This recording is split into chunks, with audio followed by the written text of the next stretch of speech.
Today my bargain arrived. For £32 I got 5 of these Soniso 3GS refrigeration oil bottles, 4 litres of it, 5 of them for £32.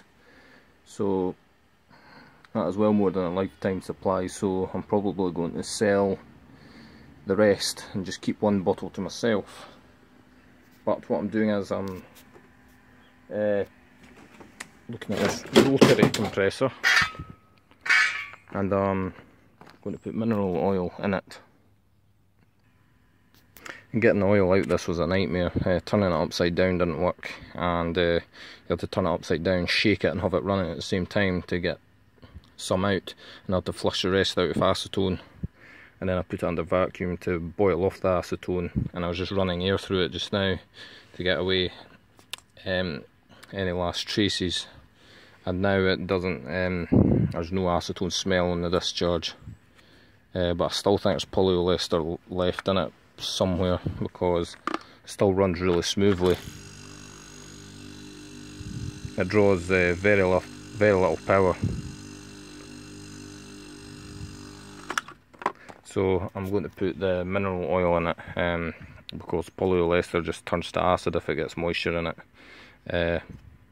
I don't think my refrigerant is the driest, so it's best to just use mineral oil. So here's what the oil looks like, slightly yellow in colour, and it has a slight funny smell to it as well. But what I'm going to do is just run the compressor and pour it in through the suction.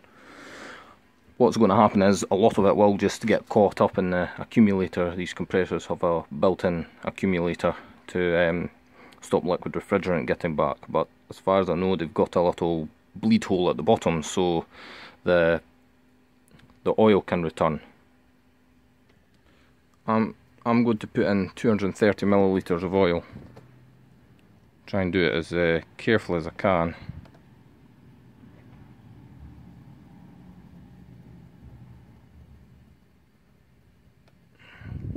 Seem to have a little airlock already. So it's probably better just to run the compressor. I'm just not wanting to run this too long without oil in it, just in case it does seize up, because that actually happened to the SC21F compressor over there. Had no oil in it. I was running it for a while and it seized up, but I managed to unseize it, and it still works perfectly. Right, so I'm holding oil and a phone at the same time, so I'm just going to plug this in and let that oil get sucked in that I've put on it.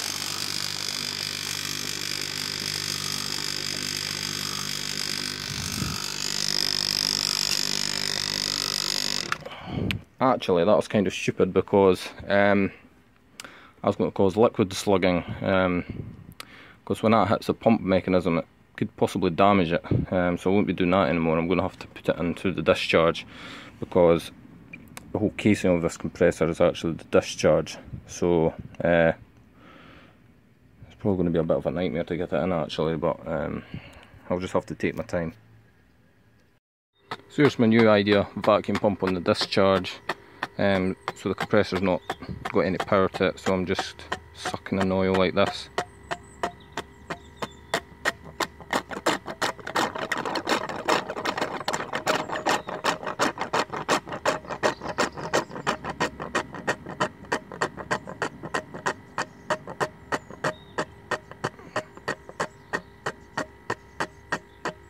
The reason I'm doing it this way is I don't have a syringe just to just put it in through the discharge normally, so I had to think of a strange way to do it. So that's oil fill done, and it's consuming very little power now, quite a bit less than it was. I'll just give it a vacuum down and then I'll purge it with refrigerant and just fill it to a positive pressure. until I take all this apart and put in, well, just swap around the compressor and then rewire everything, because I'll need to recover the gas out of this. So I've gotten out this little compressor, and this is now my recovery pump. I think using my vacuum pumps for recovery as well is not good, because there's probably moisture in them, so I replaced the oil in this.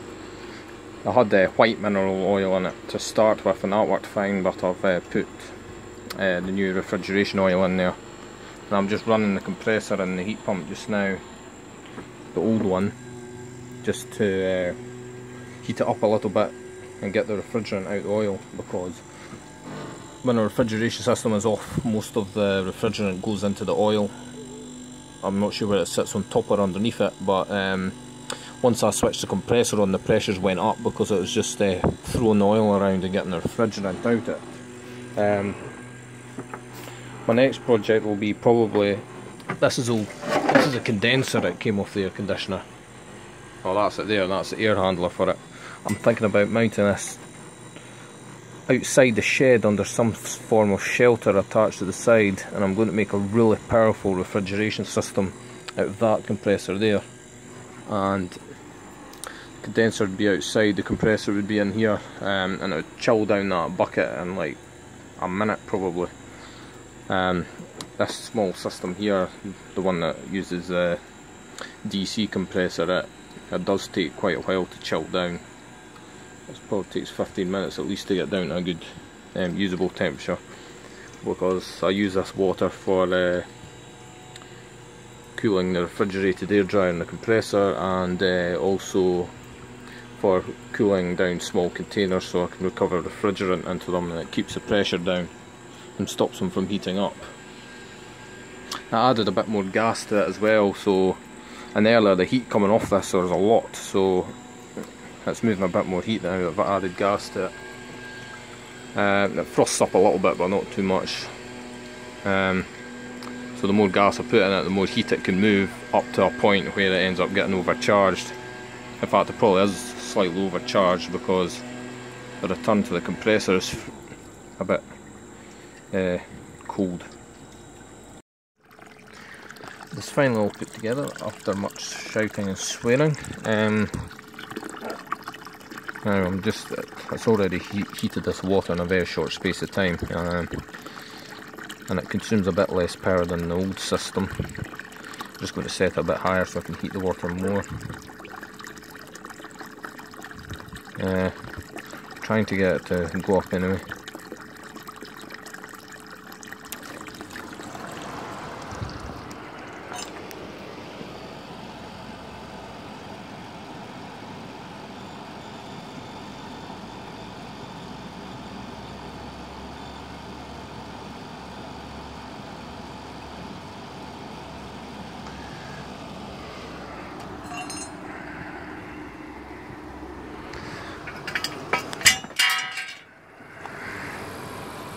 Compressor, as you'd expect, is absolutely roasting because the whole thing is discharge. Suction coming back to the compressor is really nice and cold, so I'll need to insulate it. It's making a funny noise, but hopefully it'll be okay. It hasn't gone out in overload or anything. The top of it is actually reasonably at a reasonable temperature. I can keep my hand on it for a little while, but it starts to get too hot. But I think these are designed to run really hot anyway.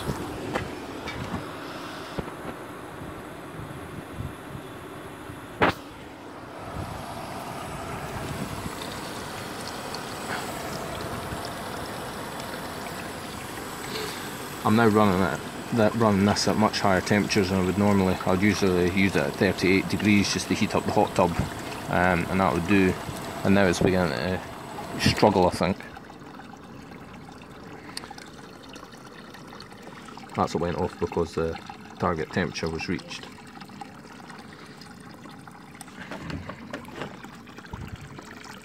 So that's really nice and warm now. I won't put it back together yet fully. I still have to do some further tests on the hot tub, maybe tomorrow, and then I'll put it back together. As you can see, the off pressure just now is really quite high and rising, but as the compressor cools down, that will decrease, and it is just propane with the odorant removed. That's all it's running on, and I haven't had to change the capillary tube or anything. It seems to work really good, and we've got really cool gas coming back to the compressor, and it seems to be working properly. If outside temperature was pretty low, say like 5 degrees C, I don't think this thing is really going to work, because 5 degrees C is what I'm running the evaporator at. I really need a thermostatic expansion valve or a needle valve if I want to use it in colder temperatures, but I think it's mainly for the warmer months.